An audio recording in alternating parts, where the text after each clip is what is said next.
Definite article the. మిమ్మల్ని ఎవరైనా get me tea from a shop అంటే ఎక్కడి నుంచైనా సరే టీ తేవచ్చు. అలా కాకుండా get me tea from the shop అంటే ఇద్దరికీ తెలిసిన షాప్ దగ్గర నుండి టీ తెమ్మని భావం. దాన్ని డెఫినెట్ ఆర్టికల్ అంటారు. ఎప్పుడైతే మనం ఒక విషయమే స్పష్టంగా ఉంటామో అలాంటి చోట్ల దా వాడాలి. దీన్ని స్ట్రాంగ్ ఫామ్లో అచ్చు శబ్దం ముందు ది అని, వీక్ ఫామ్లో హల్లు శబ్దం ముందు దా అని పలకాలి. నియమాలు చూద్దాం. ఏదైనా విషయం మనకు ముందే తెలిసినప్పుడు లేదా ఫలానా అని స్పష్టం చేసినప్పుడు వాడతారు దీన్ని. This is the house in which Mohan lives. ఈ ఇంట్లోనే మోహన్ ఉంటున్నారు. ఇక్కడ ఏ హౌస్ అనరాదు. ఈ సృష్టిలో కేవలం ఆ ఒక్క వస్తువే ఉన్నప్పుడు, ఆ ఒక్కటే ఉన్నప్పుడు the sky is blue, the moon shines, ఇక్కడ ఏ వాడకూడదు. మొత్తం వర్గాన్ని తెలిపే సింగులర్ నౌన్స్ ముందు వాడాలి. The apple is good for kids, the horse lives on grass. కానీ మగాడు, ఆడది, మానవ జాతి ఇలాంటి పదాల ముందు దా వాడరాదు. మ్యాన్, ఉమాన్, మ్యాన్ కైండ్ వీటి ముందు దా పెట్టకూడదు. అలాగే సహజంగా ఉండే నదులు, పర్వతాలు, సముద్రాల పేర్ల ముందు, దిక్కులు, మూలల ముందు దా వాడాలి. The Godavari, the Lakshadweep, the Himalayas, the bay of Bengal, the east, the south west. కానీ ఒకే శిఖరం ఉండే వాటి పేర్ల ముందు అంటే అలాంటి పర్వతాల ముందు ఏంటవి? మౌంట్ అబు, మౌంట్ ఎవరెస్ట్, వీటి ముందు కూడా దా వాడకూడదు. ఓకే. అలాగే వార్తాపత్రికలు, పుస్తకాలు పేర్ల ముందు the Hindu, the Vedas, the Ramayan, the fountain head. అయితే రచయిత పేరుని పుస్తకం పేరు ముందు పెట్టినప్పుడు దా వాడరు. వాల్మీకి రామాయణ్ దీని ముందు దా పెట్టాల్సిన అవసరం లేదు. అదే సంగీత వాద్యాల ముందు దా వాడాలి. The guitar, the veena, the flute. అలాగే సూపర్లేటివ్ డిగ్రీ, సర్వత్వ విశేషణం ముందు దీన్ని వాడాలి. The tallest girl, the best boy అలా. అలాగే విశేషణంగా వాడే సంజ్ఞానామం అంటే ప్రొనౌన్ని యాడ్జెక్టివ్గా వాడేటప్పుడు ద లేట్ రాజీవ్ గాంధీ. అలాగే జాతినామం ముందు before a common noun the warrior, the patriot, the mother, the father. విశేషణంగా వాడే సముదాయ వాచకం అంటే before collective noun is used as an adjective. అలాంటప్పుడు we must help the poor, the noble people are always respected in the society. అలాగే double comparative adverb వాడినప్పుడు ఏంటి ఇక్కడ? The more he gets the more he desires అంటే ఎవడైతే ఎక్కువ పొందుతాడో వాడే ఎక్కువ కోరుకుంటాడు. ఆ సందర్భంలో ఆ భావంలో వాడతాం కదా. సో ఇక్కడ మోర్ అనేది రెండు దగ్గరలో వాడాలి. అలాగే ద మోస్ట్ అంటాం సాధారణంగా, కానీ ఇక్కడ మటుకు ద మోర్ అని వాడాలి. ఇక్కడ యూసేజ్ చూసుకోవాలి, కంటెక్స్ట్ చూసుకోవాలి. ఓకే. తర్వాత దేశ ప్రజలని మొత్తం ఉద్దేశించినప్పుడు, ఇంగ్లీష్ మాట్లాడే వాళ్ళని మొత్తం ప్రజల్ని మనం ఉద్దేశించి మాట్లాడినప్పుడు the English, the French, the Russians అనాలి, లేదా ది ఇండియన్స్ అని అనాలి. అలా కాకుండా ఇప్పుడు లాంగ్వేజ్ ఉంది కదా ఇంగ్లీష్ అన్నది, దాని ముందు ది వాడకపోతే ఇంగ్లీష్ అంటే అది భాష వరకే కన్ఫైన్ అవుతుంది, దాని మీనింగ్ అర్థం అంతవరకే ఉంటుంది. అలాగే నౌన్ గురించి గట్టిగా ఒక్క నుంచి చెప్పాల్సి వచ్చినప్పుడు ఏమనాలి? Mohan is the scholar of the day అనాలి, ద స్కాలర్ అనాలి, ఏ స్కాలర్ కాదు. అలాగే ఆర్డినల్ నెంబర్స్ ముందు అంటే ద ఫస్ట్, ద థర్డ్ అలా. కానీ రోమన్ సంఖ్య వాడితే మటుకు ఇక్కడ డెఫినెట్ ఆర్టికల్ ద అవసరం లేదు.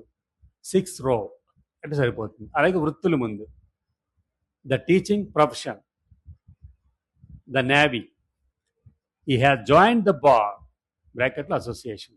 ఎందుకన్నాము? బార్ అంటే మందు కొట్టే బార్ కాదు, బార్ అసోసియేషన్ అంటే లా చదివిన తర్వాత అందులో జాయిన్ అవ్వాలి, అప్పుడే అడ్వకేట్గా విధులు నిర్వర్తించవచ్చు. తర్వాత విశేష నామాలకి సమానార్థకాలుగా ఉపయోగించే సాధారణ నామాల ముందు అంటే before common nouns used as oppositions to proper noun. Delhi the capital of India, Rana Pratap the great Patriot. ఇక్కడ ఈ దీప్ ప్లేస్లో ఏ వాడరాదు.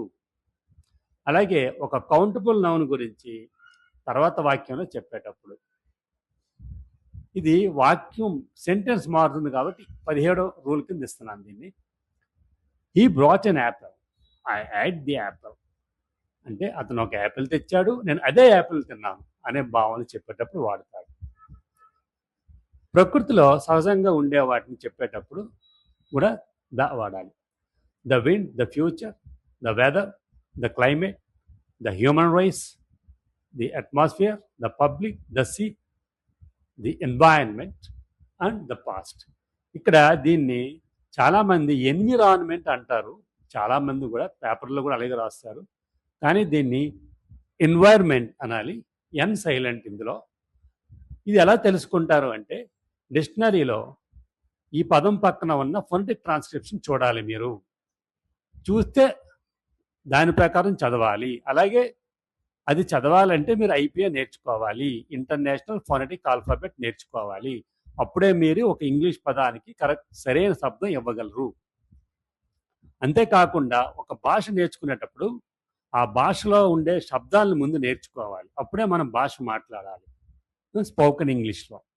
ఓకే, అయితే వీటిల్ని కాంటెక్స్ట్ మార్చి వాడినప్పుడు, ఒక నిర్దిష్ట ఉదాహరణగా కన్ఫైన్ చేసినప్పుడు, ఒక పర్టికులర్ థింగ్ కన్ఫైన్ చేసినప్పుడు మళ్ళీ ఇండెఫినెట్ ఆర్టికల్ ఏ కానీ యాన్ కానీ వాడాలి. What are your plans for the future? I dreamed of a future where I could spend more time writing. ఇక్కడ ఏముంది, ఏదో ఒక పర్టికులర్ పోర్షన్నే చెప్తున్నాడు కాబట్టి ఇక్కడ ఇండెఫినెట్ ఆర్టికల్ ఏ వస్తుంది. మొత్తం జీవితానికి ఈయన చెప్పడం లేదు ఈయన. అలాగే ఏదైనా ఫ్రేజ్ని ఆవ్తో మొదలు పెడితే దాని ముందు దా వాడాలి. ఇక్కడ ఆవ్ అని ఎందుకన్నాను, ఓఎఫ్ ఆవ్, ఓఎఫ్ఎఫ్ ఆఫ్, ఇది కరెక్ట్గా ప్రొనౌన్సియేషన్ చేయాలి. Mohan work by the sound of gun fire అని అనాలి. అలా కాకుండా ఇదే భావం వచ్చినప్పుడు వర్డ్స్ మారిస్తే దాన్ని దా అవసరం లేదు. Mohan had a sound like gun shot అని చెప్పి వాడతారు. అలాగే దశాబ్దాల ముందు వాడాలి, ద 60s, ద 70s అని.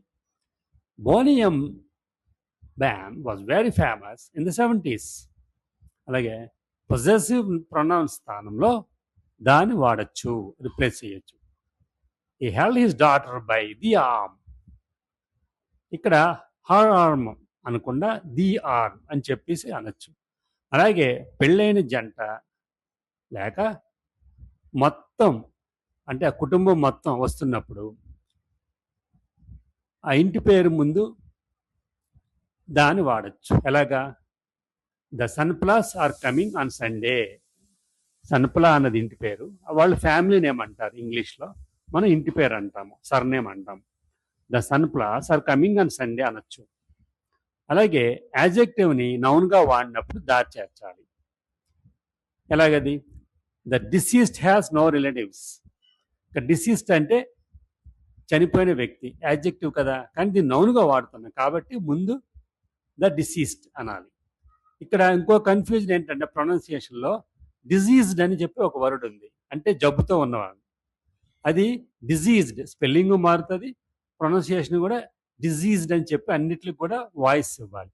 ఇక్కడ డిసీజ్డ్ అని అన్నీ కూడా వాయిస్ లేకుండా పలుకుతాం. ఓకే, అలాగే ఇక్కడ ప్రతిదీ అని చెప్పాల్సి వచ్చినప్పుడు ఈచ్ ఎవ్రీ ఇవి వాడే స్థానాల్లో కూడా మనం దా వాడచ్చు. ఎలాగా, ఇప్పుడు కొత్తగా బండి కొన్నారు, మైలేజ్ ఎంత వస్తుందని మిమ్మల్ని అన్నప్పుడు ఏమనాలంటే it comes 60 kilometre to the litre అనాలన్నమాట. అంటే ఎవ్రీ లీటర్ కాకుండా ద లీటర్ అంటే సరిపోతుంది. సో ఇవన్నీ కూడా నేను కేంబ్రిడ్జ్ యూనివర్సిటీ స్టాండర్డ్లో చెప్తున్నాను. వాడు ఎవడో మీకు యూట్యూబ్లో చెప్పాడు, అక్కడ ఇంకేదో బుక్లో చెప్పారు అని అంటే అవి మీకు మార్కులు రావు. ఇది రిటర్న్ ఇంగ్లీషు కాబట్టి దీని ప్రకారం మీరు ఆన్సర్ చేస్తేనే మీరు క్వాలిఫై అవుతారు. ఓకే, ఇప్పుడు ఎక్సర్సైజ్ చూడండి. Insert the before now in the below sentences. Now I come to most important point. అంటే ఇందులో దాన్ని ఎక్కడ పెట్టాలో పెట్టండి. He has scored highest marks. He was last to come. You will find this point in 6th chapter. Caesar, Roman hero, was killed by his own friends. కిందన జవాబులు అన్నవి చిన్న ఫాంట్లో ఇచ్చాము, చెక్ చేయండి. ఏమైనా డౌట్స్ ఉంటే కాల్ చేయండి. అలాగే ఆన్లైన్ ఆఫ్లైన్ క్లాసులు ఇస్తాము.